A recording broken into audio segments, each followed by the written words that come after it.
में उठाना पड़ेंगे।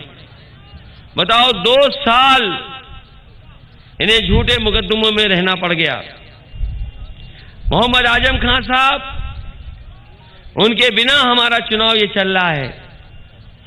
वो होते तो चुनाव दूसरे तरीके से होता। और झूठे मुकदमों में जेल चले गए। मैं बस इतना कहना चाहता हूं, झूठे मुकदमों की उम्र नहीं होती कुछ। झूठे मुकदमे की उम्र ज्यादा नहीं होती। झूठे मुकदमे का सफाया होने का काम होगा। सोचो आप, कभी कल्पना करो आप, इनके ऊपर तो झूठे मुकदमे लगे और वो जानते होंगे काय काय के मुकदमे लगे हैं। पेड़ चोरी का भी मुकदमा है, भैंस चोरी का मुकदमा है, बकरी चोरी का मुकदमा है, किताब चोरी का मुकदमा है, शराब की बोतलों का मामले का है इन पे मुकदमे। न जाने कितने मुकदमे हैं। इन्हें तो जेल में रहना पड़ रहा है। जिन्होंने अखबार पढ़ा होगा आज का, बताओ जीत से कुचलने वाले को जेल से बाहर आ गया कि नहीं आ गया? बताओ। इन पे मुकदमे भैंस के, इन्हें जेल में रहना पड़ रहा है। मुकदमे किताब चोरी के हैं, इन्हें जेल में रहना पड़ रहा है। और जिनको हमने आपने टीवी पर देखा, आज भी वीडियो है कि जीत सर किसानों को कुचल दिया, वो बताओ जेल से बाहर हैं। यही न्यू इंडिया है कि जो तरक्की पसंद होगा, जो यूनिवर्सिटी बनाएगा, जो आपके हक और सम्मान के लिए लड़ेगा, उसको सजा होगी, उसे जेल भेजा जाएगा। और जो किसानों को कुचल देगा, उसको जेल से बाहर कर दिया जाएगा। सोचिए, यह है new India Bharatiya Janata party का। अगर कहीं दुनिया में उदाहरण हो तो बताओ, एक कोई उदाहरण हो दुनिया में बता दो जहां पर किसानों को कुचला गया हो जीत से। कहीं दुनिया में उदाहरण नहीं है। लेकिन उत्तर प्रदेश का चुनाव है, इसीलिए जेल से बेल मिल गई और जेल से बाहर आ गए। याद कीजिए वो 3 कानून जिनके लिए किसान लड़े, किसान अपने अधिकारों के लिए बैठ गए। कितने साल बैठे रहे? 700 से ज्यादा किसान शहीद हो गए। इस सरकार ने कोई सुनवाई नहीं की। बताओ 700 किसान शहीद हुए कि नहीं हुए वहां पर?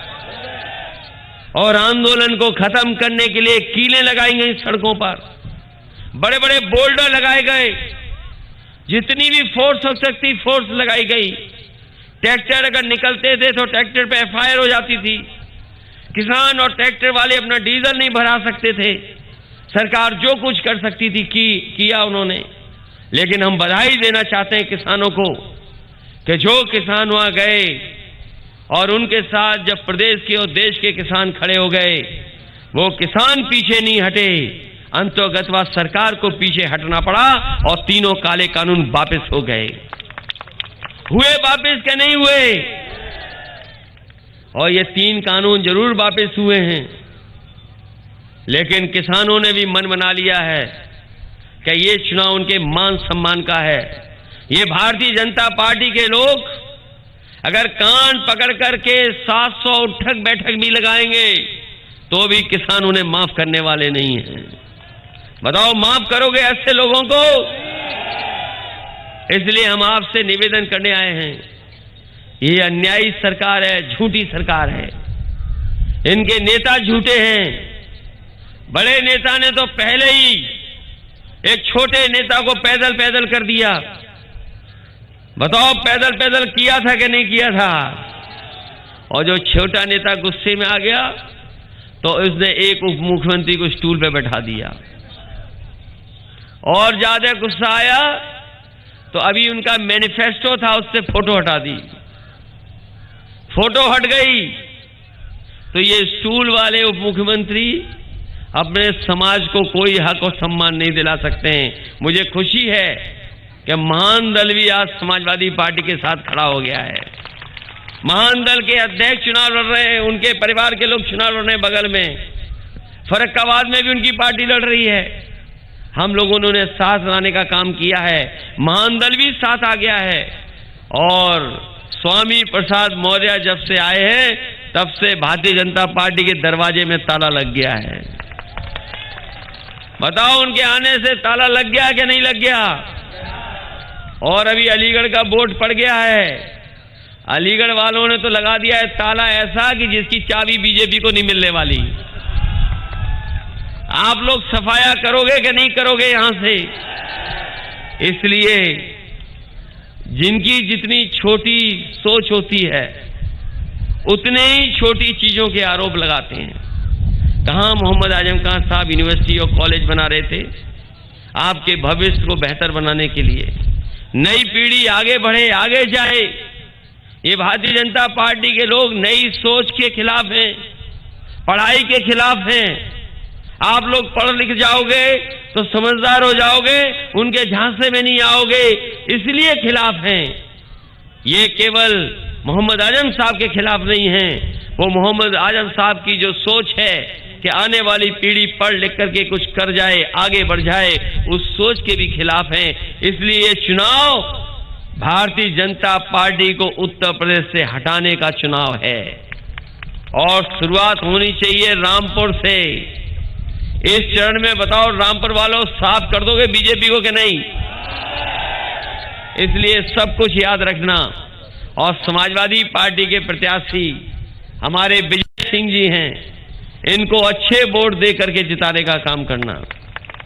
जिताओगे कि नहीं जिताओगे? पिछली बार तो थोड़ा पीछे रह गए, अब तो सब गणित और समीकरण आपके पक्ष में है गणित और समीकरण आपके बीच में कि नहीं? मैं देख रहा था उत्साह से यहां से साइकिल ऊपर कर दी थी। ये साइकिल तो नहीं भूल जाओगे। साइकिल का पैडल इतनी तेज मारना, इतनी तेज मारना, इतने वोट देना कि सबसे बड़ी जीत हो। जिताएंगे। और हम आपको भरोसा दिला के जा रहे हैं, बिजली के सवाल पर, इलाज के सवाल पर, दवाई के सवाल पर हम आपके लोगों की मदद करने का काम करेंगे।